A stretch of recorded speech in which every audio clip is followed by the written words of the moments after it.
Good evening, ladies and gentlemen, and welcome to a brand new episode of Friday Night Wrestlecast. I'm your host, Rich Blair Jr., and tonight I'm joined by Mr. Adam Vale. How's it going, Mr. Vale? What's up, people? What's up? We're going to talk some wrestling news and figure out what's going on in this world of wrestling because it's all over the place, so we'll talk about it. Absolutely. We're also joined by Miss Dana Abercrombie. How's it going, Dana? It's going very well. That's good to hear. So for this week's show, the majority of the stuff that we're going to be talking about, it has to do with a lot of the news that has happened. I would like to personally apologize. We did not have a show last week because I had no Comcast internet whatsoever. So I was out for the whole show.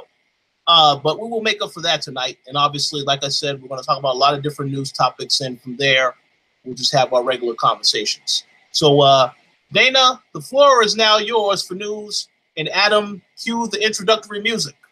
Oh my God, is this a disco? No, it's not. Thank you very much for that. We're going to start off with a little bit of sad news. Matt Capitoli, I hope I pronounced that right, didn't butcher that, the winner of the third season of Tough Enough, passed away today, early this morning, due to brain cancer. He was only 38 years old. His wife, Lindsay, announced her husband's passing on Facebook this morning.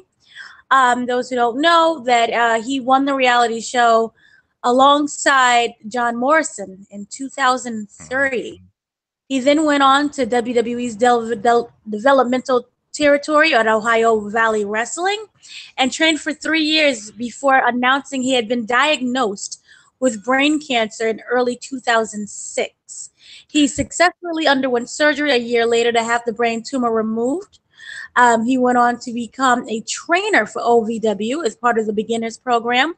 But unfortunately, in June 2017, he had to undergo emergency surgery when it was discovered that his brain cancer had returned for the second time. So rest in peace to him. And he was the one that had the beef with Bob Holly. Was that the one when Bob Holly came down and got in the ring and started kicking him and busted his lip, kicked him in the face? Oh God. I think it was him. I think it was him. Yeah, I think it was him because Bob he during the whole the show on Tough Enough, and it was during Tough Enough, and then Bob Holly came down and was like pissed at their performance in the ring, especially his, and went and just started like I guess slammed him and started doing some other things and wanted him to stay down, and he kept trying to get up and he kept kicking him, and eventually he busted his lip and stuff. But he was all beat up. Yeah. All right, so that was him. Yeah, but it's sad. It's sad. This whole thing is sad. Yeah, that was unfortunate. So, rest in peace to him. Yes, now, rest in peace. The official New Japan Pro Wrestling mobile game, King of Sports, New Japan Pro Wrestling, has released. For those who don't know, it's a mobile game. It's free to play, although there are options for purchases inside the game. You'll be able to play as your favorite stars, including Kenny Omega, Tanahashi, a bunch of other wrestlers' names who I'm not going to butcher, Okada. And you, huh? Oh, okay. See, I'm going to butcher the names. Yeah, that's all right. You get to edit wrestlers. It's like basically a regular wrestling game. You get to have moves and costumes and bring your personal touch to the ring. You get to use signature moves, or you can create your own moves, and you can have singles or tag team action. The beta version is available for a limited time. It started on the 26th of June. It's going to run to July 1st for the beta. You can find it on iTunes or the Google Play Store. So have fun with that. It looks like it's really nice. And the screenshots look really good as well. And they want you to know that it's not the full version of the game when you play the beta. But it's all about how does it control. Like, that's the thing. When you think of a wrestling game, it's buttons, and how you do that on a touchscreen. It's just tapping? Just tapping, yeah. This is good. They other games. I'm sorry. I'm waiting for their Fire Pro. I'll wait for the Fire. We only have a few more weeks. You spelled 2K19 is what you're really waiting for. That got canceled. I'm spreading fake news, and it got canceled in my mind. You're so disappointed in any other wrestling game, other promotion that comes out. No. I want.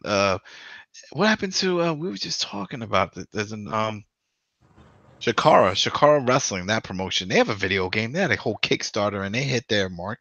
Where's that game? That's coming out soon. Bring me something else. I'm just done. I'm done. I just gave you a hot game, and then you complained about That's a mobile game. Nobody plays mobile games, especially a free-to-play. Come on. Oh, no. People definitely going to play it. They're too busy playing Fortnite. They're not going to play that shit. Yeah, and they can also play Fortnite on mobile, too. So, yeah, people will definitely play mobile. But I will say, I will remember this conversation, Adam, because once they announce that Adam Cole and all these other wrestlers are going to be El Generico, don't care. Don't need it. You know what I'm saying? We already talked about this, and for people that are just tuning in that don't know, don't care. Roster updates, that's expected, right? We know we're going to get the damn roster updates. But we want gameplay. We want story. We want something else. Change it up. And they're not doing it. They're not doing it. They're rehashing shit and making it seem like it's special. Oh, guess what? Pre-order this. Get Rey Mysterio. That's a surprise. Come on. He was in all the other ones. Come on now. You take him out, you put him back in, and now it's supposed to be something new for us. That's not new. Well, hold on. I just want to make one comment, and then you can go, Dana. I disagree with everything Adam said because WWE 2K19 is going to be phenomenal. Oh God! Go ahead, Dana. No, it's awful, just awful. Next story, because this is all ridiculous. So, according to the Wrap, which is the source, Vince McMahon is still having his XFL, and he is very excited for it, and to show his commitment of relaunching the sport that we don't care about, he is throwing $500 million in his own money to fund, ready, the first 3 seasons of its return. Okay? So 3 seasons is what That is not bad. If you think about $500 million for 3 seasons, and how many teams did he announce? Didn't he say it was going to be like close to 10 or something? Yeah, it's around 10. But that's just own money that he's doing. And then remember, he sold $100 million of WWE stock in December, and then didn't tell the SEC that it was like, that he said that it was separate from WWE, but he sold the stock. Well, my question with all this, because it's all related to this, is and this one part that we don't know, I guess, unless you know, I don't know this.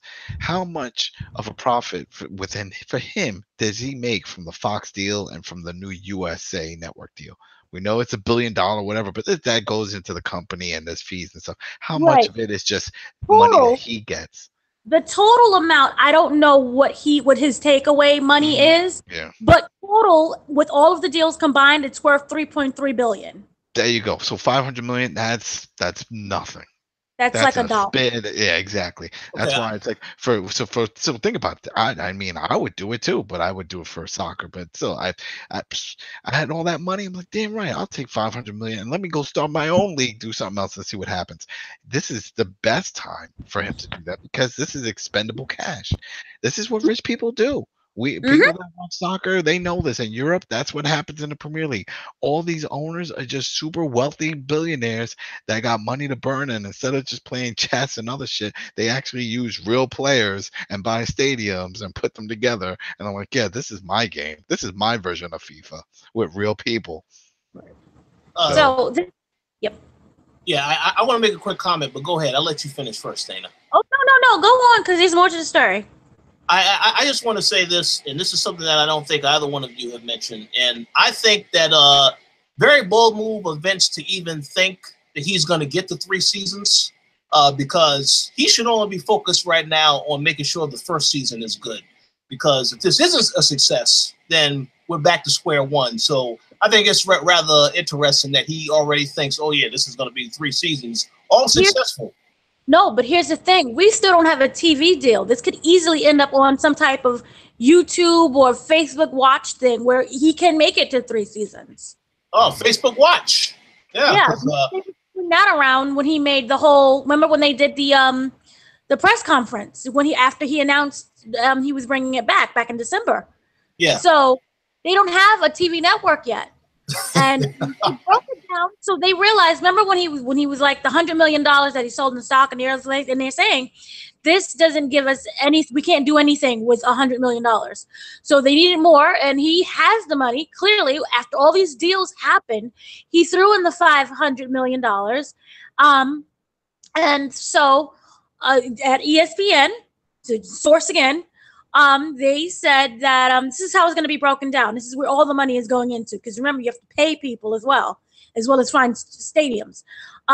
So the CEO and commissioner, Oliver Luck, he went and he said to ESPN that the league will be the players and coaches' salaries. So remember, this is all the money just for the coaches and the salaries, okay? And at the XFL planned 40-man roster is set around $75,000. So that means that the original FXL players got an average of $45,000 for 10 weeks of time. So they're upping that. Understand? Mm-hmm.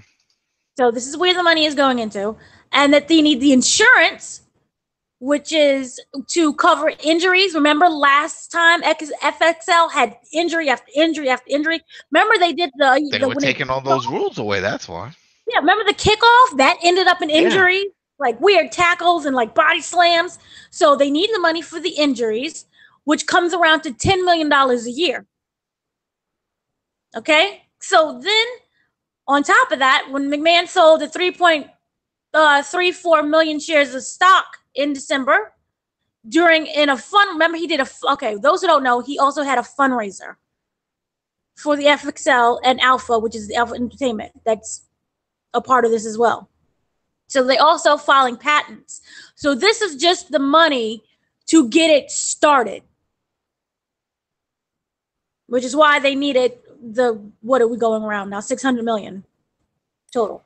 Well, I just want to say this. I definitely wish Vince well with this endeavor, especially if it means that he gets away from wrestling altogether, because I am not happy with what he's doing with the current product now. So if this is a success and he can leave and do this, great. Just get away from Raw, SmackDown, all these other shows, please. That's all I ask for. That's the question I have, because I mean, from all the reports we've heard, from every wrestler that's ever interacted with him and has come and gone, they said that he doesn't watch anything else. It's all WWE product. He doesn't watch movies. He doesn't watch sports. He doesn't follow anything. So, okay, you want to start this new football promotion just like he did before the XFL and all that. But if it takes off, do you think he's really going to play a big part in it? I don't think so, because he doesn't care. He doesn't follow the sport. He doesn't care about the game itself. It's not like, oh man, I can't wait to see this match tonight. I'm going to be there live. I can't see him doing that. He didn't do that during the XFL. No shape or form do I believe that at all. Vince is very knowledgeable. If that was the case, then he would stop stealing other companies' talents. But it's not him. It's up to talent relations to go and grab him talent. As well. He automatically gets the yes and the no. Don't think anyone comes through those doors and he's like, who's this guy? I've never seen him before. No, but they have to show him. My point is that he's not personally going out there saying, you know what, go get this guy. I seen him. He's You're right about that. He definitely ain't, because he don't be watching any of these. That's what I'm saying. It's the talent guys that are going after, like with Bruce Pritchard and others that when he was there said he openly said that he would go out and say, hey, I know this kid, I know this guy in this territory. He would do it and then show tape or do whatever or call him down for a tryout. And that's what I'm saying. It's like, so how is that going to play out in the XFL if he's not a fan of the sport? So he's not watching the NFL. He's not scouting, is what I'm saying. He's not going to be that involved. So I don't really see him leaving his day-to-day operations of WWE and pre-approving the scripts for the shows just to support the XFL. I think this is more of a, I want to see if I can do it to bring something else that's viable long-term as a long-term option to the NFL. So we'll see. But He doesn't want to give up, and I'm sure this is private, right? I don't think it's a public traded company, right? What? XFL. We know the WWE is, but the Oh, XFL. yes, it is. No, I don't believe it is. I don't believe. So then it's all him, and his people. Well, it never really got off the ground for us to be a public company. No, but I mean, even now, like this, he's not saying, "Hey, this is my new company. It's going public, and we're guaranteeing 3 seasons and stuff." And that's how you get all the big money investors. He's not doing it. He's using all his own money. Yeah, So he's proving a point, and then also he's planning on keeping it in the house. Now, I don't know how. Maybe after the 3 years, things will change, and if it grows and it does that whole thing, I don't know. But the whole point that I'm getting is I just don't see him playing a big role when it comes to the day-to-day operations and talent scouts and doing all those things. He said it in that the presser that he released, that he learned from his mistakes, because supposedly he tried to do that and it didn't work, and that he's hired all these people that are in the football biz to take care of these type of things. So he's hired the Jim Ross and the Bruce Pritchard and all those type of people that can go find scouts, find commentators, find all those type of things, the camera crews, and do all that stuff. Because if there's any one thing that went into the NFL from the XFL, it was all the camera angles. Remember, it was known for those crazy camera angles and the drone. And the drone. Well, that's it. That was the sky cam that was over. People loved that shit, and the NFL embraced that. They took that. And the locker room. They didn't have that before XFL. Remember the locker room and the speeches and all that stuff? And talking and then doing the whole thing. But I feel like, yeah, I guess for the NFL. But it was done in soccer and stuff. But yeah, that was a big deal. So who knows? He has to innovate. He says, remember, that's the other big thing. That's the only real thing that I care about. He says they got new rules. That's a whole new rule set. That's what I'm curious. So if it's not your old XFL crazy, everyone's getting hurt rules, and it's not the NFL rules, and he said he wants to make it faster, the only thing I could think of is there's one less quarter, and it's sort of like soccer. How soccer is 2 45-minute halves straight, no commercials. So if he cuts out commercials and an extra half and just makes it 2 long pieces, that could be very entertaining. Well, according to Oliver Luck, again, he did an interview with the Houston Chronicle, and in regards of how the game is going to be played, you're not going to get that craziness that you got from the previous seasons with all those injuries and how they was just tackling each other and body slamming. They're not going to do that anymore. Remember, they don't want to be sued, and they're back then. Remember, CTE wasn't that well known. It wasn't that much in the spotlight. So because of that and them wanting to avoid any type of suits, it's going to be less. It's going to be more restricted compared to what it was before. Okay. So that's all right. Well, yeah, I'm just curious just to see. And I'm sure, there's plenty of space and room for improvement in NFL. We all know that. One thing that I hate is the fact that it drags. I saw a study that came out, and you can find this. Anybody can find this study. I think they put it also on Wiki just as a fact. They were saying there's only 15 minutes of actual gameplay in an NFL game. From the hike, to throw the ball, the down and restart. If you cut out all those stops and the commercials, there's only 15 minutes of actual play in this 4-hour product, and that sucks. And I've seen it as someone that watched football as a kid and is going up. They just keep adding more and more commercials, and these breaks get longer and longer, especially during the Super Bowl time, to the point that it's a shame. People are like, oh, it's great with no. It's a shame when everyone's hyped. A large majority of people are hyped to watch a Super Bowl just for the damn commercials. When did the commercials become the topic, and the center point of this big event? It's not supposed to be that way. It's supposed to be about the teams. And that pisses me off. And I don't want to see all these damn commercials. Are they funny and stuff? Yeah, sure, they're giddy stuff, but that's not what I want. I want to see the game. And I hate every time instantly, guy goes down, boom, commercial starts. Oh, we got to squeeze a commercial here. You know what I'm talking about, Rich? We got to squeeze a commercial in here. Oh, he went out of bounds. Squeeze a commercial in there. Well, while they're resetting the lines. I definitely agree. Although I will admit that I might be a little biased in the last 2 Super Bowls, since we had the Patriots win, and then they lose the last one. So, But those were great games, you know. Yeah, no, that was the thing. They were Yeah. good games, and that's what I'm saying. Those are two good teams. Focus on the teams. You know, when focus on the game. Don't give me all these commercials. So if he can make some changes with that alone, and that's why I'm thinking go with the soccer model where they have the ads on the borders. So the ads are always displayed there, but they're in the background. You know, that's the thing. People are like, oh, I don't know how soccer makes it, because they got all the ads are always there. When you're going left and right, you see the ads on the marquee boards, the digital boards in the background. They're there. So there's no need for the commercial because the commercial's there for the entire 90 minutes. So they can do the same thing with the football. Just put the borders and then have them change, or just learn from how the NFL, the Canadian Football League does it, because they actually put ads on the jerseys. That's the other thing that soccer players do. The soccer teams do. They put, sponsorships. You get sponsorships. So they can do that. Put sponsorships. There you go. Just cut down all these commercials and just focus more on the game. Because as much as they're like, oh, we're doing it for the people at home so they can go to take a bathroom break or go get something to eat. No, you're not. You're not doing it for the people. You're doing it for yourself, for profit, and the whole thing. It's like it takes us out of the experience. And WWE even knows this, because remember we seen that recently with the SmackDown where they were doing that picture-in-picture type of thing with commercials, where you would see the wrestling and then you would see the commercial, because they're just trying to keep you still engaged and watching the match.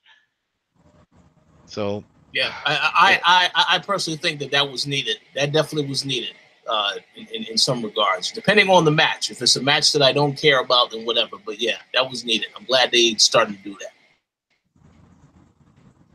But go ahead, continue.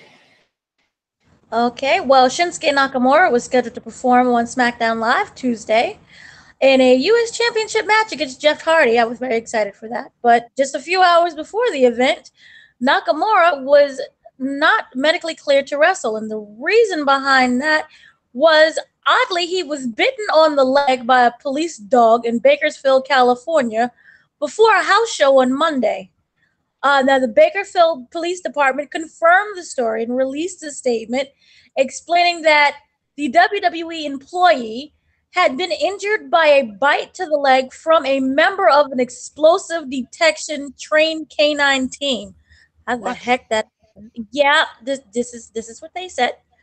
So yeah, it's odd, but they released a statement saying that on June 25th, 2018, officers of the Bakersfield Police Department Explosive Coordinates Disposal Team were conducting a protective sweep of the Rabobank Arena in preparation for WWE Live SummerSlam Heatwave Tour.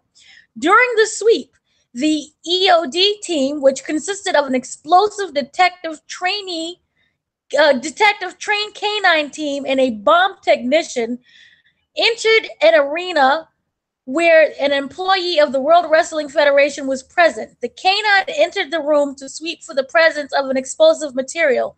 As the sweep took place, the WWE employee was accidentally bit by the canine.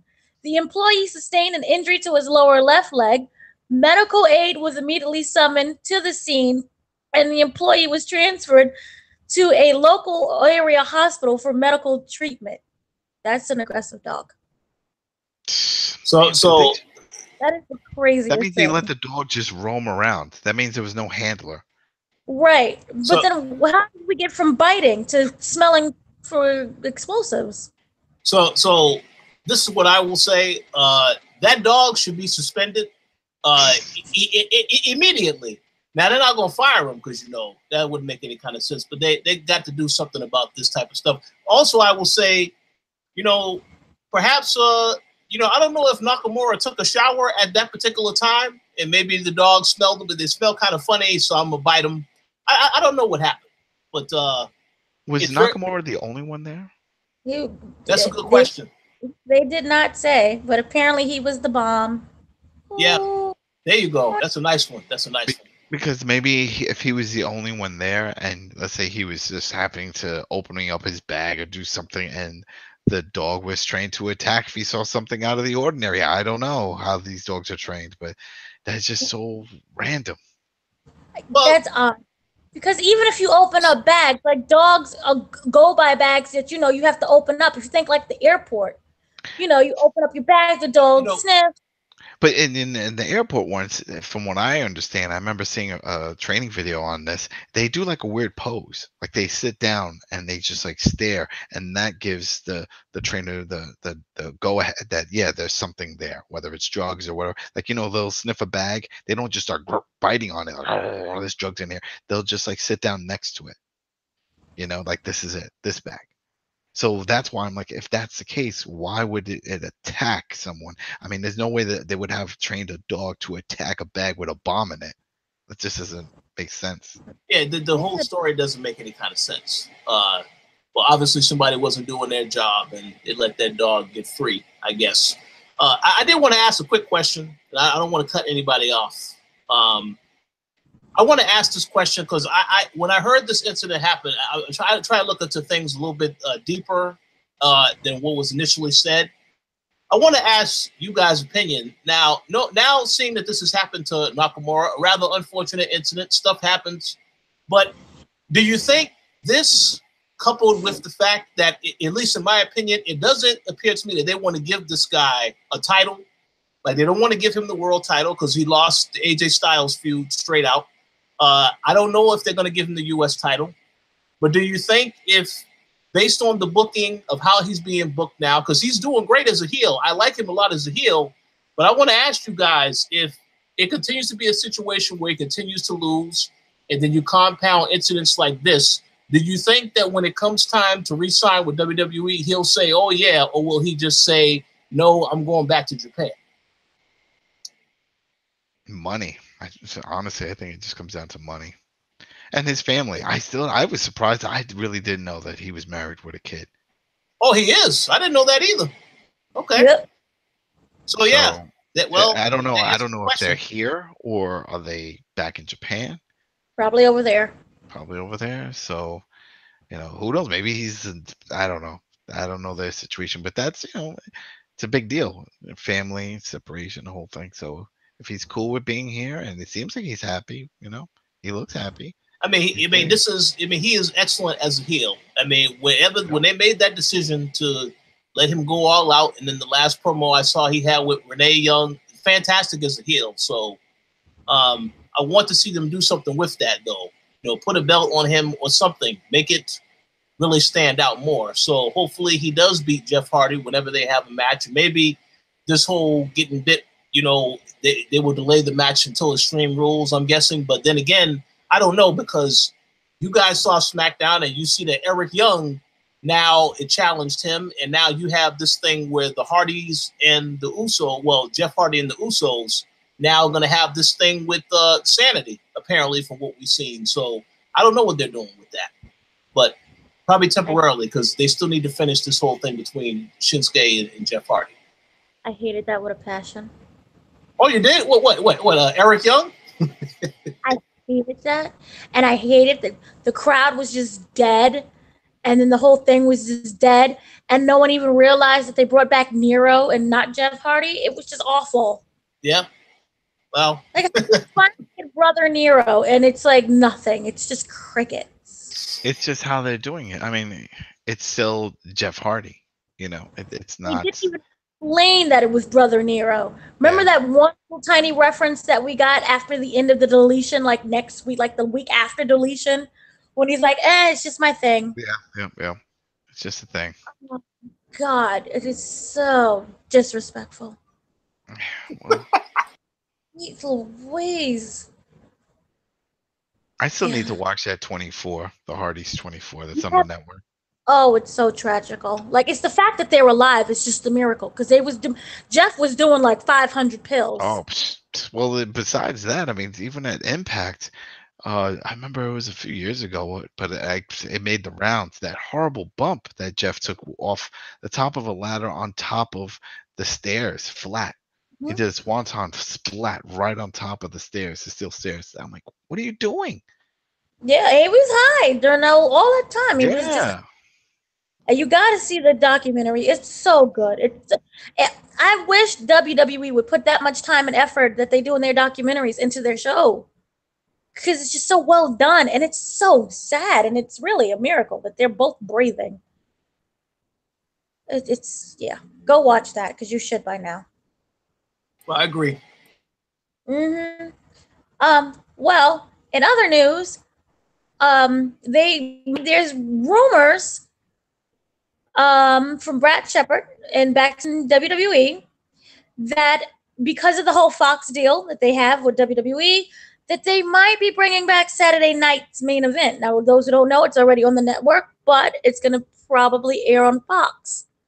They were told that here's the thing. I was actually told that they are going to bring some type of show like Saturday Night Main Event occasionally back to Fox to run, I guess, on Saturdays. And I do expect, I was told the NXT deal with Fox Sports 1 was done. Remember, we're going to get the NXT is going to be on Fox Sports 1. They're still working out the dates and the times and how that is. They haven't signed the deal yet, but that's what it's going to be. Wait, I wonder. This is something I'm thinking. I'll throw it out there because I don't think it's been said. But what if it's just another NXT show, not the same one that we're getting on the network? Well, that would make sense. I mean, you have NXT Japan coming up, and you have the UK coming up. Yeah, that's what I'm saying. If they're doing this NXT UK, and that's Latin America. Yeah, well, they can't. They scrapped that Latin one. They said that was just straight up BS. That was never an idea. Oh. So Latins can't get a part of it. Okay, I see how it is. I don't know, but we'll see. But yeah, no, maybe that's what I'm thinking. I'm like, man, if you're gonna put that on and it's already on the network, then I know a lot of people don't have the network, but it's still, I don't know. They would have to give a different product. I don't know. See, a lot of things they could do. Remember, they can bring. I think Talking Smack would be wonderful on Fox Sports because it fits in with their whole theme. So I would like to have that back. You have all this money, bring back Talking Smack. The NXT thing, maybe they might do some type of highlight. Remember back, oh gosh, I forgot the year. But remember back when Raw was like 2 hours on USA Network, and then like on the weekends, like a Saturday or a Sunday, they would have Raw Rewind. Yeah, they have, they did like that weird recap. And like, oh, this is what this happened and this and this and that. That's on the network. They have something like that now on the network. Oh, okay. Well, they need to like revamp it, make it better. Oh, then the show's not that great. So then never mind. They can't make it better if the show sucks. There you go. Oh, well. Well, they so could many cut out issues. some of the bad skits. That's what they could do. Yeah. So yeah, they can bring back one of the NXTs. Or do people care about Saturday Night Main Event? Is that just a nostalgia thing? I don't remember. I'm sure a lot of people don't even remember it. Exactly. I don't understand what they're doing.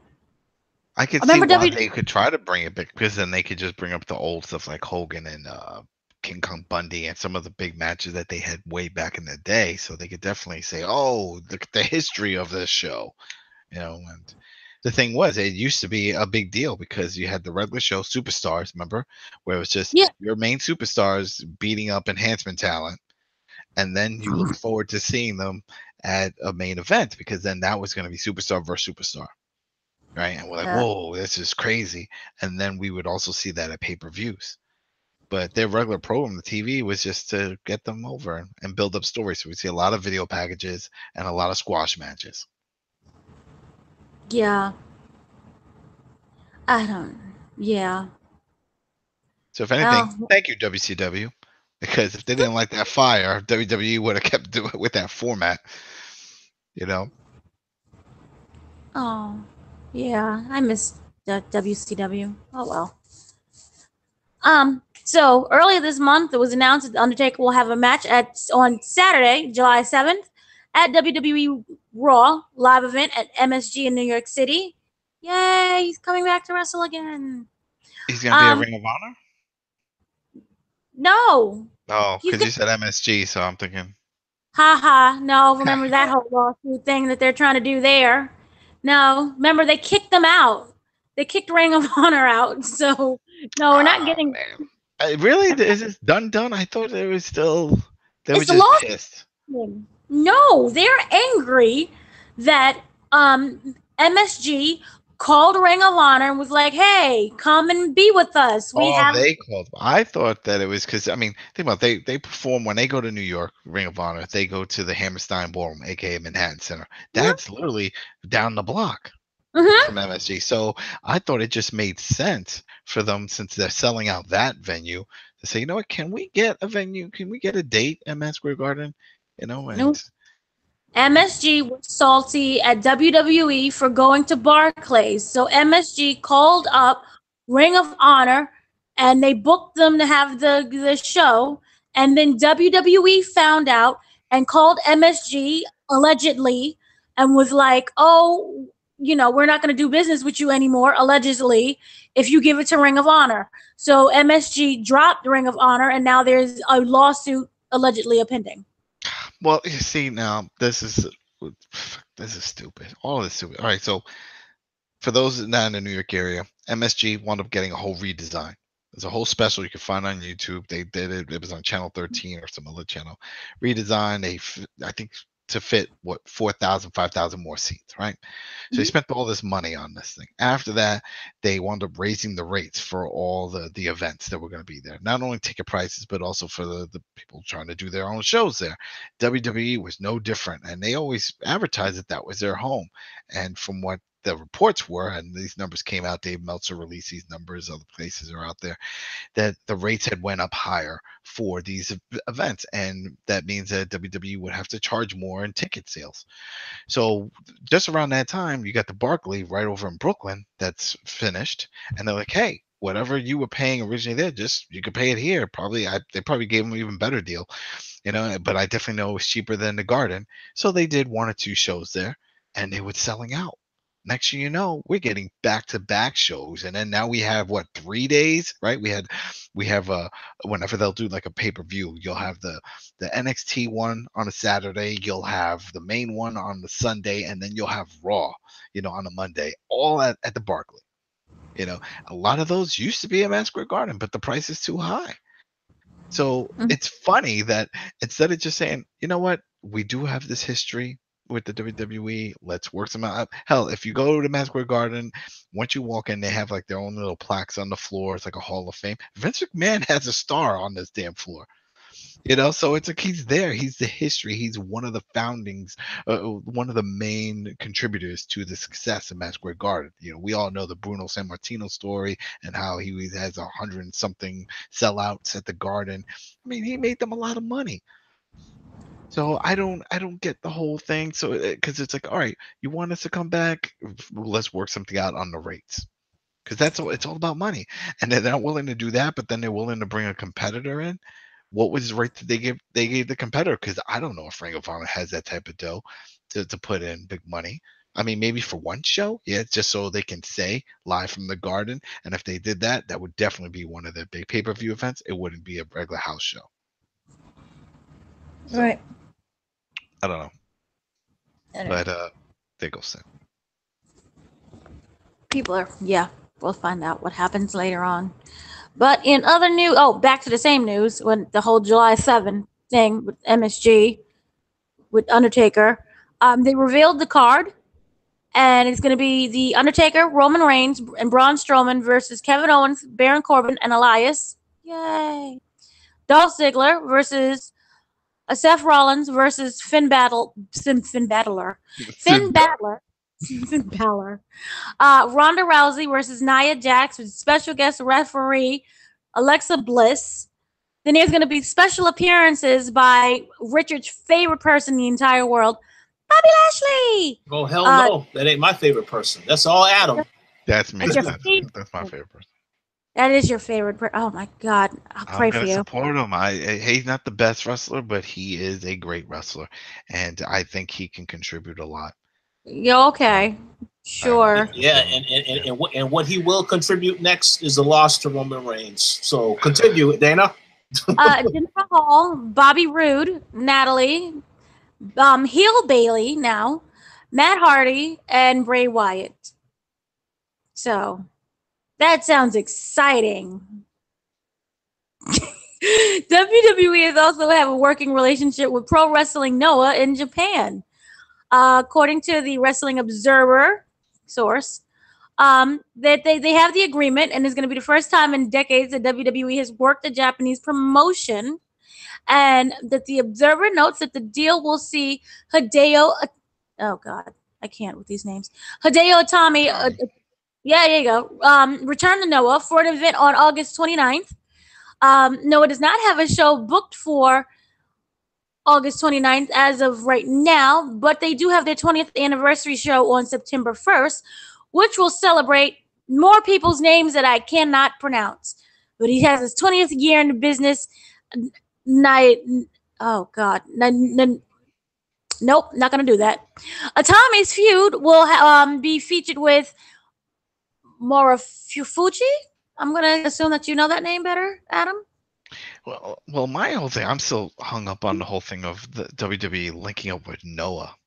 Yeah. Like that's gonna cause a big rift right now with New Japan because that's their competitor. That was their version of WCW. Mm-hmm. You know, those are the two. There's a few other ones out there now, but those are the two big ones. And obviously, from what we've seen with the Bullet Club and all this stuff, and Kenny Omega, New Japan is winning that whole war. So for WWE to go out there and it's like, why not just shake hands with New Japan? You've been raiding them for years, so just hey. I mean, I maybe because New Japan does have a deal with Ring of Honor, you know, and maybe that's it. But well, no, because Noah has a deal. Well, no, I don't know. It's weird how it is. Noah has a deal with Impact, and WWE has a deal with Impact. Yeah. Well, Impact is not even Impact. Impact is the weirdest thing now because right now I feel like it's just a wrestling show where if you want to show up for a few bucks, whatever, you can jump on. They've only signed like a handful of guys. Everybody is on like a short-term per appearance type thing, which is why they said that explains why we see so many of their stars doing other things. Like Austin Aries has a title match over at Ring of Honor, you know, and other people jumping around because, you know, Johnny Mundo and Pentagon Jr. and he's a champ at Lucha and they're announcing it. They're like, yeah, he's also a champ. I mean, they don't seem to really care. It's like what they have no identity anymore like they used to. Now it's just a stop. It's just one of those stops, just so happens to have a TV deal. You know, so we could all see it, but it doesn't really do anything.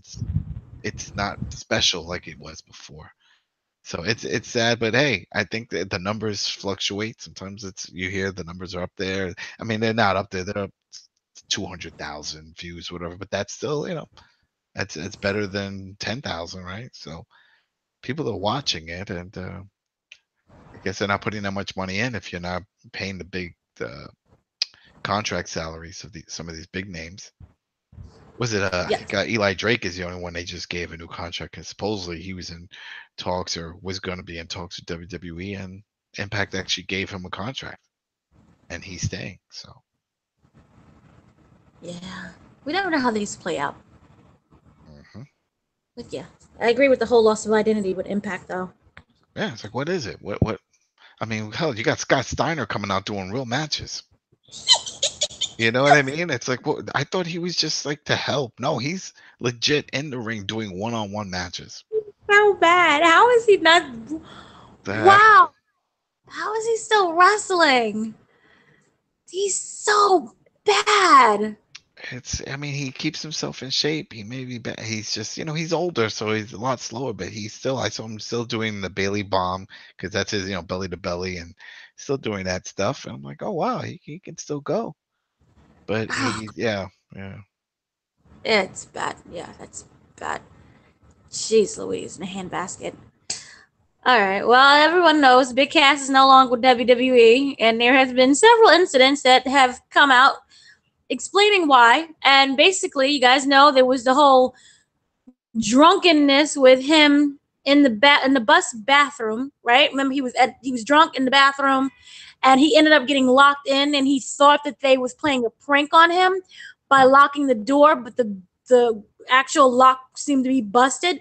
So he went and destroyed the bathroom and kicked down the door, and it was a huge incident, and it made it back to the backstage to the people working in the back, you know, corporate, and they was not happy about that. Remember, he was drunk the entire European tour. People wasn't happy about that. Remember the whole thing with him being like a really strong Trump supporter, and then he went off on a tirade about Muslims, and people wasn't happy about that as well. Well, it seemed that the final incident, the straw that broke the camel's back, as the saying goes, was he went and verbally and kind of physically accosted Carmella. Now, this was being reported by plenty of news outlets, including Wrestling News and The Observer and everyone else, is that he went up to her, tried to reconcile or talk to her. She was not having it. He was asking, please forgive me. Take me back, baby, please, that whole rant type of thing. She tried to walk away like, no, I don't want to deal with you right now. You know, they have a show to prepare for, so it's not the place to do this anyway. And she went, you know how you walk away and you turn? Mm-hmm. He grabbed her by the arm and they did that forceful snatching of the arm, and she's trying to back away from him, and he wouldn't let go. And it got to the point where the Usos, both of them, and Eric Rowan was the one that had to separate Big Cass from Carmella. And it was a big thing. It got back to management, and management was like, oh, heck no, especially not now. Remember, the whole Me Too movement. We don't want to deal with anyone being assaulted in any type of way. And it was Vince McMahon who called Big Cass into his very beautiful office. It's very big. It's like in black. It's very nice. Anyway, and he was like, I'm sorry. We don't want you to we don't want to deal with you anymore. And he broke the news within hours of SmackDowns when they was in Toledo. And he was like, you're fired. So, and this also explains why. Remember, he wasn't wished any future endeavors. Usually when they give you that whole speech about, you know, we wish you well in your future endeavors, it was like, screw you. We don't want anything to do with you because, you know, you're tainted. So get out. So that's what really happened. Yeah, I don't remember if they did a future endeavor for Enzo. Well, remember, Enzo was a whole different thing where he was like brought up on like rape charges. So no, I don't see them in futuring him. No. So they just kind of like looked up, and one day remember he said during the interview, he was like, this is being fired. And remember, if you guys didn't know, remember that interview he did with a hip hop podcast, where he explained that he knew of the incident about a month before they found out, but because it was just an email that was sent to him saying that there were allegations of rape and it wasn't anything like a police report, he just ignored it. And then when the girl went on Twitter, that's how everyone found out about it. And he didn't take the email seriously that he got a month ago. So that's where the whole friction between him and WWE came from. I just like to make a comment. I did hear that interview that Steve Austin had with him this weekend. I think, yeah, he definitely should have notified them as soon as I got that email, just because to know that this could potentially come back to you later. So I didn't really side with him when he said, oh, he didn't think it was a big enough deal to let WWE know at that point in time. But also, just to play devil's advocate, think how many emails he gets. You know, he's a prick on TV. Yeah. He's a prick in real life.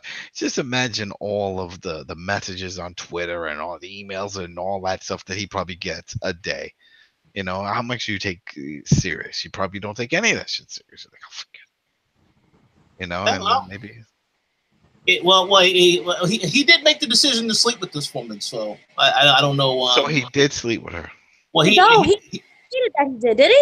I don't know. He did something with the girl. He alluded to that on the podcast. He said that he know what he did that night. So who knows what? Only him and her knows what happened. What ultimately happened. He kept saying that everything that he does is consensual, but he never brought up that it was her. Remember that whole? Oh yeah. And he even put it in the song about his parts being consensual. Yeah. Yeah. Get it in writing. Got to get that in writing. When you're a celebrity, you got to do it. Get it in writing, audio and video. But you know, what I don't get, you know, these people should know.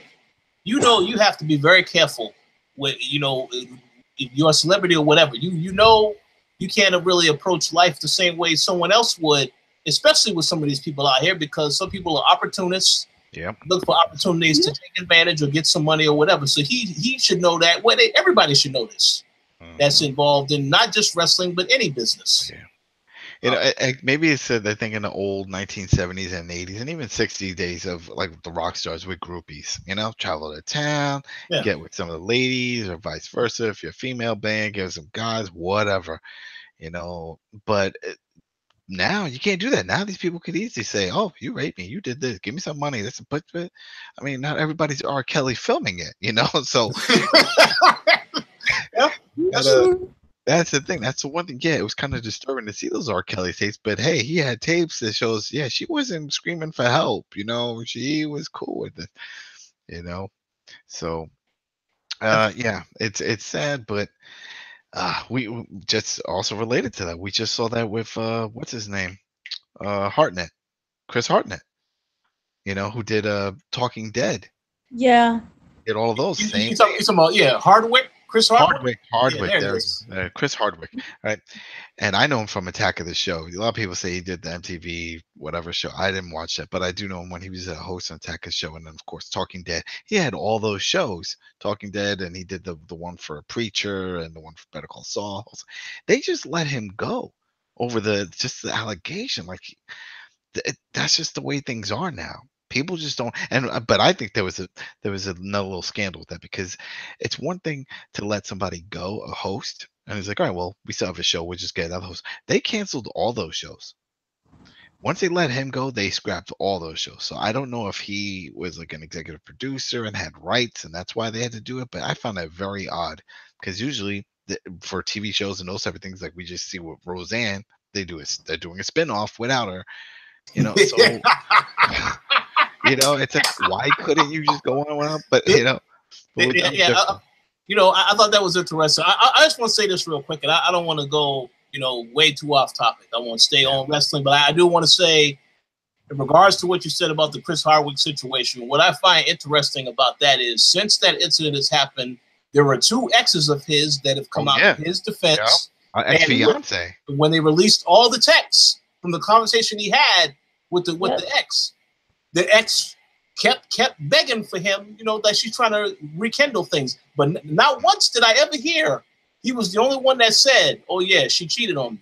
But I haven't heard her come out with a response to any of that stuff. So I think that's very interesting. But I'm not going to start nothing here. I'm just saying I think it's ridiculous, the allegations. There needs to be some proof of any of this stuff whenever there's allegations. But I just think it's unfortunate that the times we live in now, if it's just the allegation and there's no evidence, nothing, then that's it. It's over for you. Game over. Back to the whole wrestling, and while we're all talking about all this, it's like, that's messed up the firings, right? Enzo complaining about, he was wrongfully fired. True, yeah. That's they should have just said, hey, let's figure out the investigation, figure out what's going on, then we'll do it. Because they gave that benefit of doubt to Steve Austin with Deborah years ago. Remember? With this, but it was a different time. I know it's a different time. That's what I'm saying, though. They need to still understand that these are celebrities. There are other people that will try to get over any way they can to get some money, like Hush Money or whatever. What's his name? That comedian that killed himself because he was being blackmailed? Oh, Louis Anderson. Louis Anderson was alive. Wasn't he? Was it Louis? Who's it? No, it's was it Louis? There was a guy comedian who killed himself because it turned out the guy was blackmailing him that he was gay, and he didn't want people to know. No, that's not Louis. Louis isn't doing baskets. That's not who it's somebody else. There was somebody, and he just killed him. He just couldn't deal with it anymore, and it was just from being blackmailed. I know who you're talking about. Yeah. So it's to the point. So if you don't pay, then I'm just gonna come out and ruin your life. And with that Chris one, and then of course like with Enzo, it could ruin your life. You can lose money, endorsement deals, jobs, and next you're in the public eye. It's just seen as, for someone, if you're not following, people don't follow up on the story. Oh well, that's the one that raped the girl. Well, did you follow up? It turned out I don't give a shit. That's what I heard. I didn't hear any of the follow up because the follow up doesn't really make news.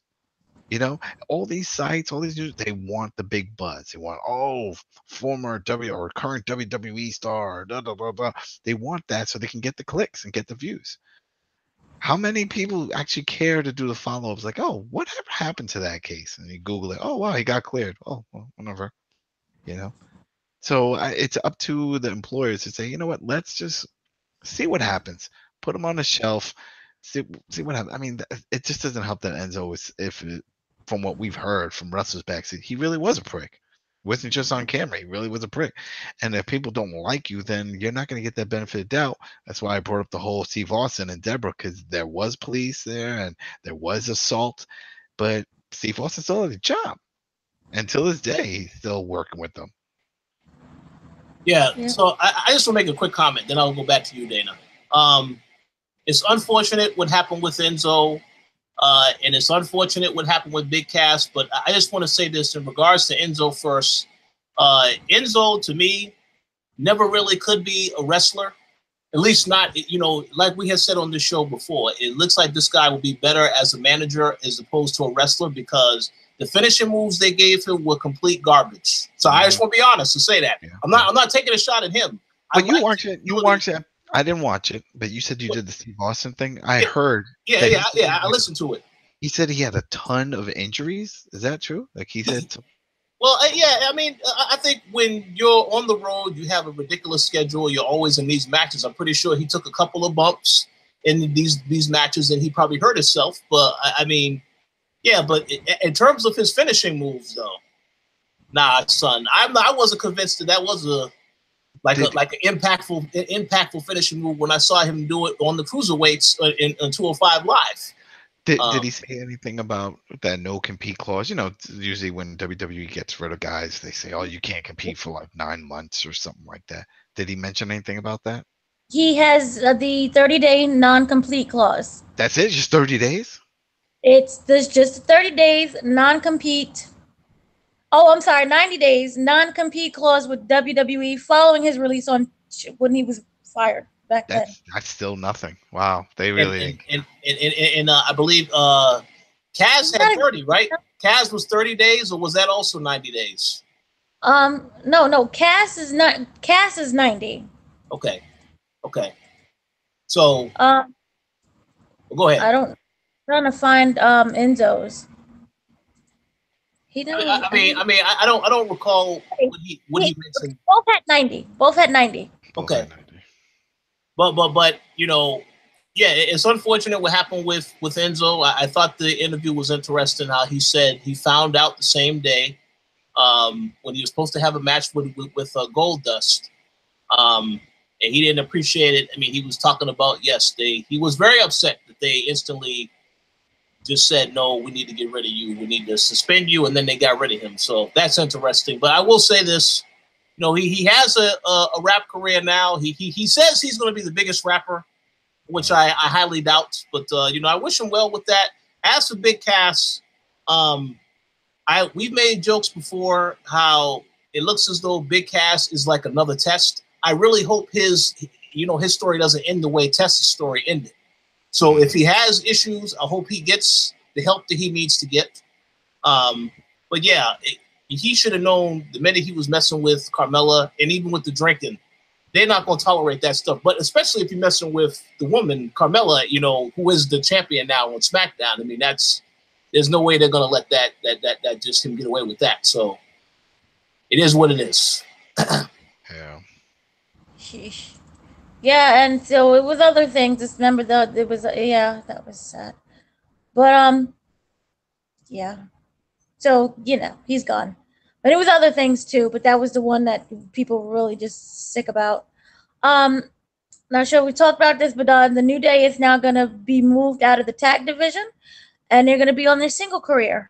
Yay! And Big E is getting a huge push. But they can still keep. See, this is the shit. Like, they should learn from the way the Bullet Club is handling things. You could still be a solo star and just be part of a group. You don't have to constantly disband and then try to bring them together again later on. Just let them do their own thing and then get together every once in a while, like the Menudos or Wu-Tang. Those type of things. Don't have to do this whole big breakup, and I hate when they do that. I just want to make a comment. For me, it's going to feel like the breakup is official when they actually move some of these other guys to Raw or, to another show, because they're all still on the same show.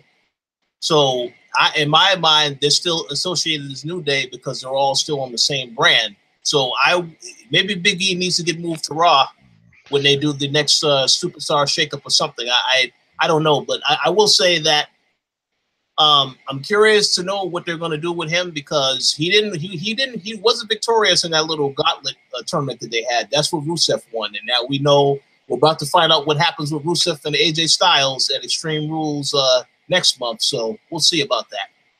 But man, it's just upsets me because we see what they did with the Wyatt family, and they pretty much act like the other people don't exist. Never hear Wyatt talking about, Rowan and Harper. It's like nothing. Or the fact that Braun was part of the Wyatt family.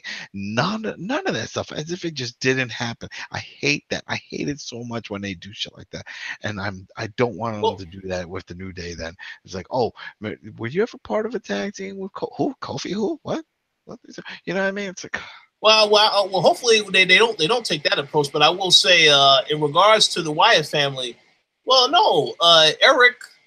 And and Luke Harper, they have been reborn now. They are the Bludgeon Brothers, so they don't even know. You can't refer to them as Luke Harper. That will get you an automatic beatdown if you call them that. So, and then as for Braun Strowman, yeah, I'm glad. I'm very happy with what they've done with Braun Strowman. But I do think that Money in the Bank, great, but he's on the same show as Roman Reigns. And we know how much Vince loves Roman Reigns, so. I don't know. I don't think that's going to end too well for him, but I would love to be proven wrong. But we'll see whenever they decide to actually do that, because now they have to do it unless they're going to move one of these guys to the other brand. It's going to have to happen though sooner or later. So we'll see. But no, continue.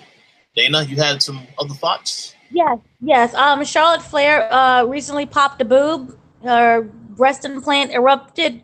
And she had surgery on the 19th of June, and she will not be back until SummerSlam. Yay! Former Impact wrestlers Robbie E. and Chelsea Green are among the wrestlers attending tryouts this week at the WWE Performance Center. On NXT's Instagram account, Source, they shared videos from the first day, and both Chelsea, which is a.k.a. Laurel Van Ness, and Robbie are seen working out with other WWE hopefuls. Green was on the 2015 season of Tough Enough, along with current NXT stars Velveteen Dream, Mandy Rose, Sonya Deville. And she made her departure from Impact earlier this year and filmed episodes for the current season of Lucha Underground, which Adam is very excited about. Yes. Robbie, he's like, what? Robbie left Impact in September of last year and has since focused on outside projects related to fitness. And he is still wrestling on the independent scene. So we may get some new wrestlers going to, as Cody Rhodes described, wrestling school, NXT. Yeah, no one's excited. Everyone's like, no. Yeah. Now we're going to talk about a little bit of the gaming, which I know you're very excited about. WWE 2K19 has confirmed their first wave of superstars. It was the first 31 superstars has been confirmed. And as you guys know, AJ Styles is the cover. Also, we're going to have Rey Mysterio as a download.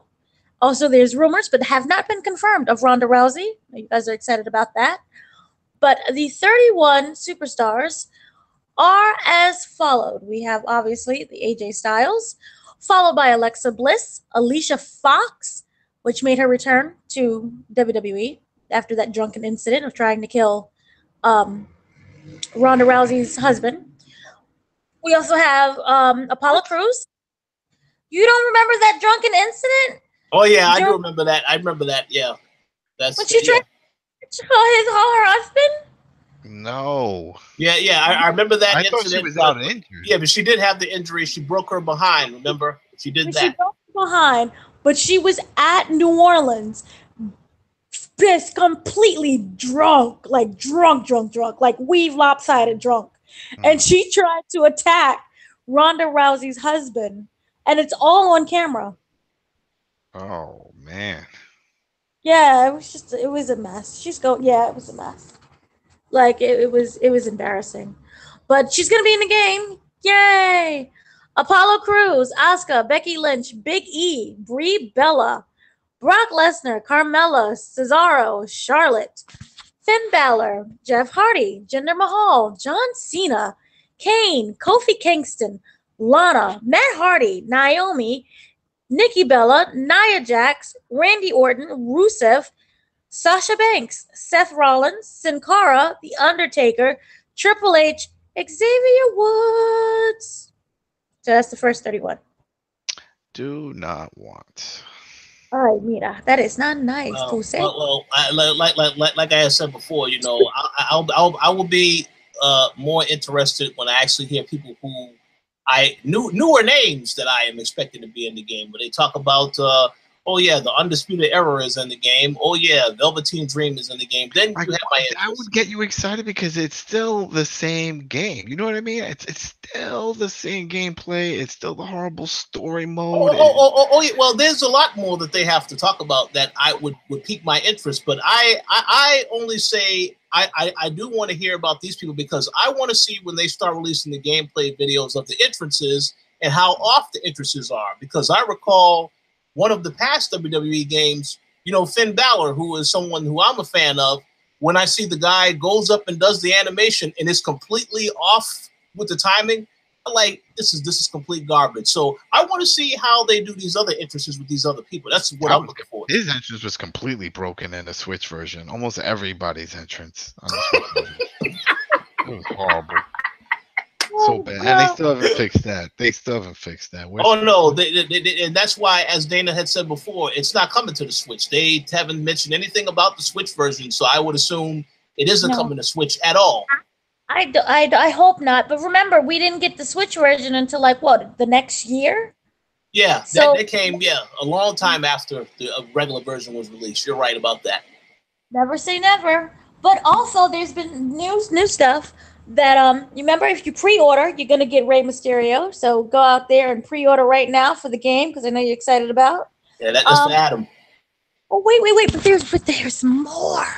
Okay, now now remember I said it might be Ronda Rousey in the coming weeks, but Mysterio, he will appear in the game wearing his ring gear that he wore in the 2018 Royal Rumble.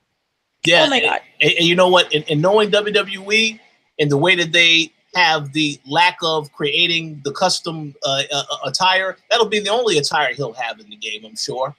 Unless, of course, you wait for the creator wrestler where someone has already recreated the character with different attire and you use it that way. That's one thing that they definitely need to fix with this other game, where you're able to change the attire quick for that type of stuff, because it's ridiculous. I had to download created wrestlers. That's so stupid. It's retarded. Yeah, but no, continue, Dana. You said there's more. There's more. Okay, so remember the two playable characters, Rey Mysterio, possibly Ronda Rousey. Okay, the second, we have to wait until later this summer where they're going to announce the second one. Now, remember, there's two editions. There's the WWE 2K19 Standard Edition. Okay, now it comes with the game. Any applicable pre-order bonuses. So if you pre-order your standard edition, you're still going to get your Rey Mysterio Jr. Okay. I know you're excited about that. Then there is the WWE 2K Deluxe Edition. All right. Now it comes with the game, plus a few extra goodies thrown in for good measure. We don't know what those goodies are, but it's extra goodies. So you should go and pre-order right now. Okay. Nope.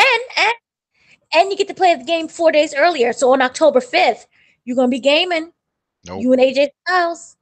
Nope. And you also get the season pass and access to the collector's edition digital content, which they did not release yet.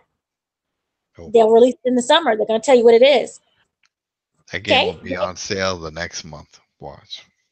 Ow. Nobody wants that shit. They burn that bridge. They burn that bridge with this horrible version with the story. They burn that bridge with the horrible Switch version that came out. No refunds, no nothing for that. No. And they can say, oh, well, another studio did. Yeah, you hired that other studio. I don't want to hear it. So here's what I'll say about the game is I'm going to be very interested to see what the NPDs are looking like in October, because there is a shitload of stuff coming out that month when this game comes out. Yeah. And obviously, I still do think it will chart because, I mean, there's going to be a lot of. I mean, it could be in the top 10. It could be. We don't know. But there will be another wrestling game. This is the first time in a long time that there will be another wrestling game on consoles. Oh, when? By the time, remember, Fire Pro comes out in August. That will be out. So if that's giving people their wrestling fix, they may not give a shit about paying those $60 for some rehash of last year's model. Well, let's remember you said that's if. Well, I mean, I know. I'm definitely getting Fire Pro. So, but yeah, I think it depends on that. But it also depends how they're going to be supporting this game regularly, if they're going to be supporting it regularly, and if it has like a creative wrestler options. All types of stuff. Which one? What, this game or the Fire Pro? The Fire Pro game. Well, the Fire Pro definitely has it. It has the whole community create center. You can do whatever you want. Oh, okay. So the developers have an opportunity here to definitely get more attention on their product ahead of this WWE game. And it's going to have the New Japan guys. It'll have Bullet Club and Kenny Omega and all of that. They're all going to be in that one. Oh, okay. Interesting. So we'll see how that turns out. There's more. Oh, there's more. Wait, hold on. What else is there? Now, remember I said you can get your regular deluxe edition. That's going to be $90. Remember, your standard is going to be your $60. Yeah. But for $130, and I'm excited about, yay. The collector editions comes with all of the goodies in the deluxe edition, which is the early access and the digital extras that they don't know yet because you're going to reveal it later on. Plus, you get exclusive and rare physical collectibles and limited edition WWE Supercard content. Yay! Yeah, that's a great way to spend $130 for some people. So I'll give them a shout out on that one. But with all due respect to 2K, there are too many games coming out in October. We got Red Dead Redemption 2 dropping. We have, the list goes on. There's a lot of games. So I don't know whoever wants to spend that much. I mean, they balling or they just love WWE so much, but there's no way in hell they can get me to spend $130. There's no way in hell that's going to happen. But it's a way to spend $130. Yeah, that's excellent. And it's rare, and they're collectibles. What are you not seeing behind this? Oh my! I will say this: it's a good thing for those that do decide to pre-order the game and they can get it early. Because by the time the actual release date drops, then they can trade that in and get something else because they will already be tired of the game by the time it gets to that actual date. But I will say this. We do have a lot of people out there that still enjoy the game. They enjoy the Royal Rumble. They enjoy fighting in those modes and seeing how random it is for certain wrestlers to win. So, I will give a shout out to those people because they listen to this podcast. I know they enjoy the game. So, definitely enjoy WWE 2K19, and you can let me know what you think about it when you pick it up before me. What is wrong? The only mode I've ever liked in that from when they did the whole rebranding, it was their showcase mode and universe. Yeah, universe mode. That was fun. But then after that, they didn't do anything. And then they took out showcase mode. And then they gave us this wannabe RPG thing that was horrible. Yeah, the single player last year, that was a complete garbage. And my whole thing is, and I'm going to let you go next, Dana, because I know you were saying something. My whole thing with the game, it really, honestly, is that I look at it from the perspective of, look who is the publisher of this game, 2K. And even though it's not the same developer, obviously, but that developer is helping with the visuals now, and that is Visual Concepts. These are the guys that do NBA 2K. So when I look at what they're doing with the 2K game, and it's way better than what they're doing with the WWE game, that's why I say 2K, they definitely need to invest into the wrestling thing and make it better, because how you going to have the NBA 2K game be a far better product than the WWE game, and these games are both under the same umbrella as far as entertainment, sports entertainment, so on and so forth. So I don't get that at all, because I'll just say this.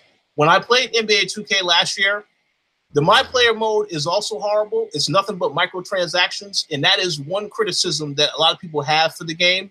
But when you actually play like the actual franchise mode and they had a story built into that, I'm like, this is great. Why they don't have this in the WWE games? And the answer is simple, because it's a lazy process when they put these games together, and they don't give themselves enough time to make a good experience every year. It's the same thing over and over again. So now that AJ Styles is on the cover, I would hope that you are going to bring something different to the table, because, as I said, AJ is a gamer.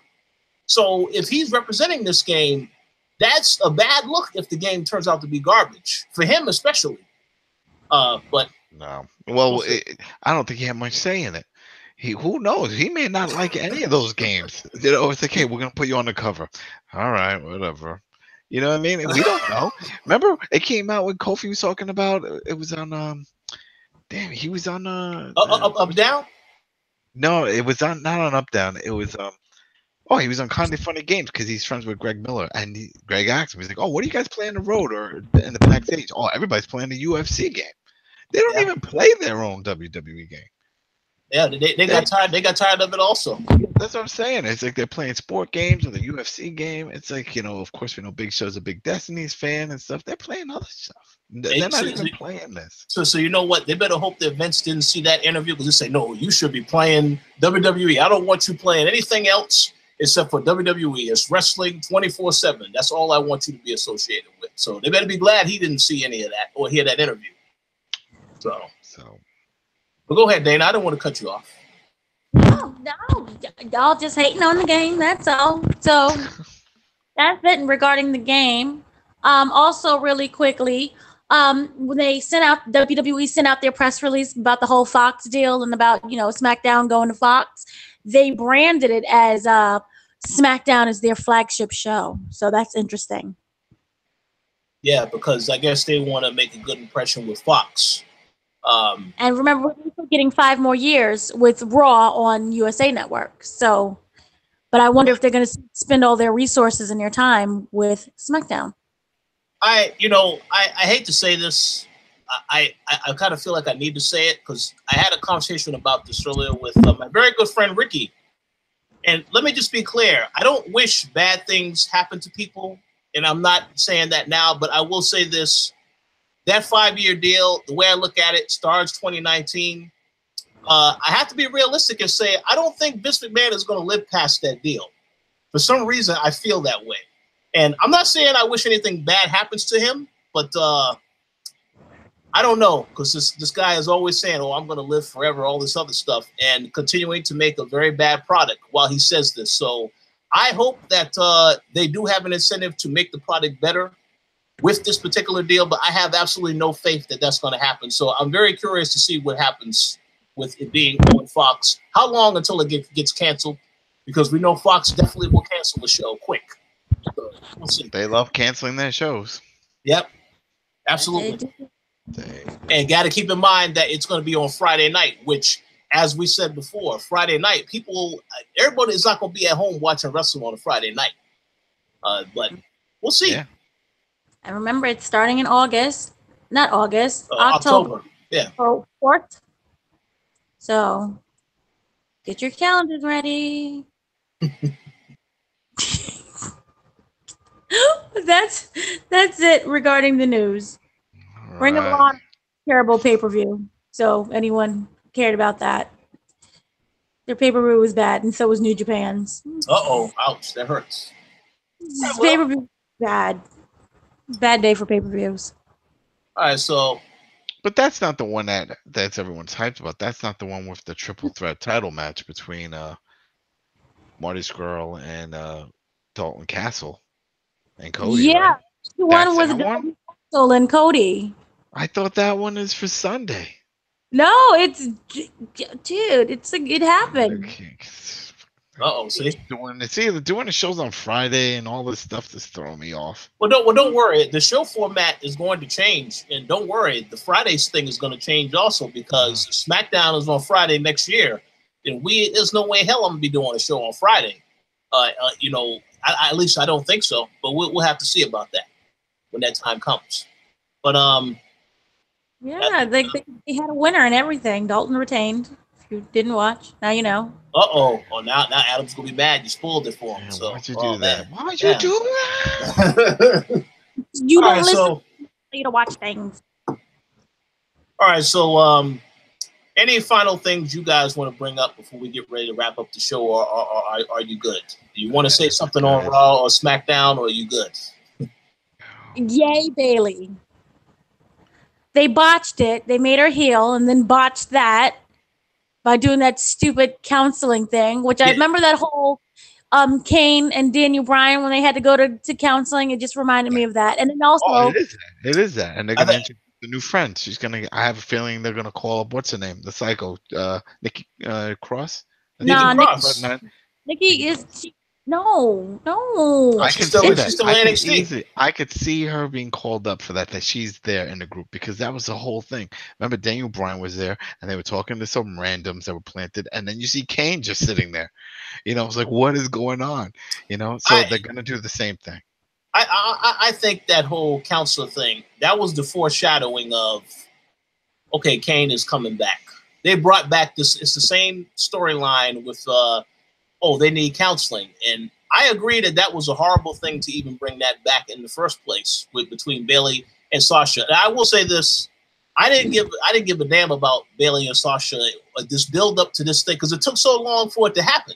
Now, when it finally happened, it's like, okay, this is fine. This is interesting, but they have already killed it for me. So we'll see what they do next week. But I don't have any faith that they're going to do this any justice, because it's no one cares about it. It took too long for them to execute on this idea. So it's whatever to me now. Yeah. Go ahead. Continue, Dana. You were saying something. No, it was bad. If they just didn't do that whole counseling thing, then I would have been a bit happier. But it was bad. Also, Team Hell No. I know no one is excited for that. I was really confused. But those who are wondering, Kane is still in the running. He didn't lose his race. People were like, oh, is he not running anymore? Did he lose his thing? No. He's still running, and he's still Team Hell No. I think WWE, they need to, Daniel Bryan's contract is almost up.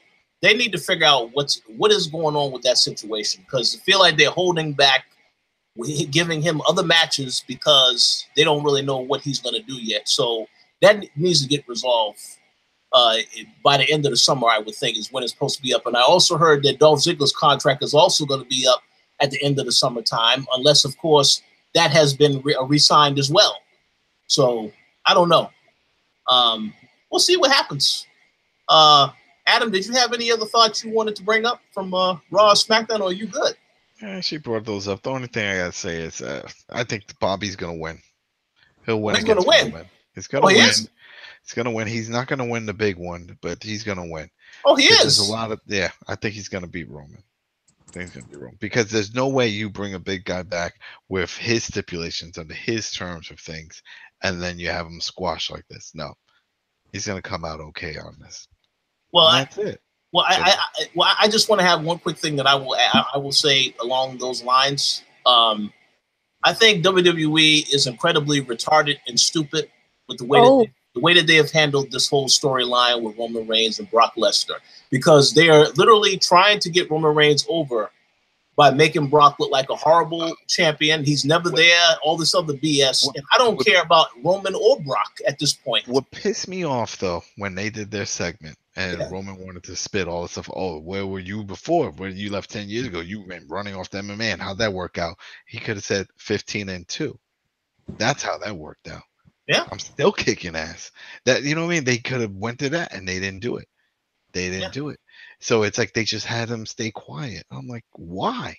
And they could have easily just fed that. And he kept saying it in his own way. And I guess this is what they script to say. It's like, I'm the only real challenge. I'm the only real challenge. They refused to let him look stronger than Roman, because he could easily say, I have a better record in MMA than Brock Lesnar. I know how to play his game because I am also a wrestler, not like you who just came from football. You know what I mean? He could have said all kinds of shit.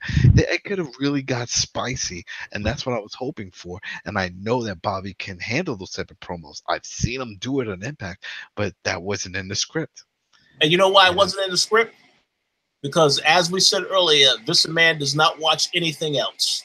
He knows Bobby Lashley from when he was in WWE. That's it. He don't care nothing about his MMA career, and he definitely didn't want to acknowledge it so that people would have to go back to MMA. He wants them to stay watching WWE. So, and of course, he wants Roman to continue to be the focal point of all of this. Even though you have Braun Strowman, who is the Money in the Bank guy, but he is just in the background now, not doing anything because the champion is not there. So I don't know. This is why I have a feeling that Bobby's gonna win, because Bobby will win against Roman. They'll have some way where they're gonna do another match, triple threat or something like that, and this time Brock will be there, and then Roman will win, and that's when Braun comes out, cashes it in, and then beats him and takes the belt. Well, that could happen. Yeah, because they already have the history between Roman Reigns and Braun Strowman. So yeah, and it makes everybody look strong because Bobby gets a big win. Bobby gets thrown into the main event, but then eventually, Brock, he loses, but he doesn't lose because he's not the one that gets pinned. They'll probably figure something out. Maybe Bobby gets pinned, but he doesn't really drop the title. It's in a three-way. Roman wins. He lifts up the belt. Yay! And then Braun comes down. Boom. A lot of people say, well, wasn't that sort of like the finish with, Seth Rollins winning it? Remember? I mean, when he cashed in his title. But hey, it worked then. They're rehashing stuff. The Team Hell No is proof they're rehashing shit, So that's my prediction for this feud. Here's the weird thing with Team Hell No. I think that this all has to do with them firing Big Cass. They didn't have a backup plan. Yeah. Just throw him in together with Team Hell No and keep it moving. I thought the whole point was that was done and that he was supposed to move on and start feuding with The Miz. No, they're delaying that for a reason. I guess they want that to be a WrestleMania match or something else. I don't know why, because the people have been asking Daniel Bryan in interviews about that. He doesn't even know it. He said in the interview he does not trust WWE to go back to old storylines and revisit that either, because they don't have a good track record of doing that. Unless, of course, it's wrestle they really care about, like Roman Reigns. They want to remind you, this is the man. This is the guy. So, whatever. We'll see. Yeah, that's it. Yeah. So, I believe that concludes our show for this week. We definitely will be talking about a lot more different stuff the next time around. But yeah, just a couple of news topics and so on and so forth, because it wasn't really too much of a big news week for wrestling. Just a lot of other little news things happening, but not no major events that happened. I mean, the only sort of major, but there wasn't, and we sort of talked about it off air. It's just the UK tournament and how that's sort of a show, not really a show. 5 shows, it's just house shows being televised, delayed, saved. It's just a hodgepodge. So, whatever. Exactly. We'll see. But I think it's going to be fine. I think that the UK show is going to be fine. Yeah. The house show. The house shows will be fine. You say. That's what I'm saying. Like, we heard this the last go around when he came out and said this is going to be its own thing. We're going to be touring, and it's going to be a show on the network. You guys are going to have your own title. And what happened? Those guys just ended up in NXT. Nothing happened. They never did any more shows. Then all of a sudden now we have another tournament. Well, why? Why do we even have another tournament? I mean, And keep in mind that we are going to also have another Mae Young tournament as well. That women's tournament as well. Well, that I get, because those people want to see that, and that's on the network, and that's going toward a women's division type of thing. When you say you're going to have a UK show and that this is going to be its own thing, and everyone's like, "Yay!" Then you got to give it to them. You can't just do it once a year. Now they said they're going to do 5 episodes. Well, that's not really like a show like the way we have NXT, or 205. That's what a lot of people were assuming, that you're creating your own UK brand, just like NXT, and now they're calling it NXT UK. But if it's 5 episodes, what the hell is that? Well, I think what that is a short tour. They have their little house shows. We'll see what happens in the future if they decide to invest money into that. But I think for right now, they got to focus on making SmackDown and Raw better for next year. And by the way, Raw needs a complete overhaul in a lot of things for that show to happen, because that show was still garbage. I did not like watching it. But yeah, they got a lot of other things on their plate, so let them figure that stuff out. Maybe they'll come back to that UK stuff later. We'll see. Mm-hmm. But yeah, I think that concludes our episode for this week. Dana, do you have any final shout-outs that you would like to give? No, shout outs to All In. I hope it succeeds. Oh, okay. All right, that sounds good. How about you, Adam? Any final shout-outs that you want to give? Shout out to the viewers, the listeners. Shout out to everybody over at Throwdown. And so you guys know, next week we're going to be talking about Lucha Underground. And I'm going to call it like a deep dive. We're really going to go into it. So for a lot of you guys that are not sure about Lucha, or you heard about it, you sort of see stuff, tune into that. Listen to it, because we're going to see if we can start from the beginning and to the present. They're up to season 4, because it really is a TV show. A crazy wrestling TV show. If you like Glow and all that stuff, you're gonna love this, because this is crazy. Supernatural elements, wrestlers disappearing and dying, and then all kinds of craziness happening. It's seasons, that's the thing. It's like a TV show. You got some episodes and then that's it. Yeah, so it's great, and so we're gonna really get into it in the next episode. Tune in for that. That should be fun. Absolutely, and I'll just add real quick, for those that don't know, Glow Season 2 is also out. We are also going to be having a discussion on that in the future as well, so stay tuned for that. That should be a very fun discussion. But yes, stay tuned for the Lucha Underground, because I look forward to watching that and really figuring out why it is such a phenomenon at the moment. But as for my shout-outs, I want to give a shout-out to all of the listeners. If you listen to the show later on, we appreciate your continued support. I want to give a shout out to all of our critics, because they have a lot to say, and I can't wait to hear what they say after this show. They may think I don't see everything they say, but y'all know who y'all are, and I can't wait to see what you say after this show. I also want to give a shout out to Adam, because he is Lashley's biggest fan, and I'm going to give a shout out to Dana, because I know that she will be pre-ordering WWE 2K19 as soon as this show is over. So, yes, all of life. With she that getting said, a Switch version because she knows it's going to be fire. Absolutely, absolutely, it will be fire. You'll want to set things on fire after playing that game. Damn right. But that concludes our show for this week. Thank you all for listening, and we will talk to you all next week. All right, peace. Awesome.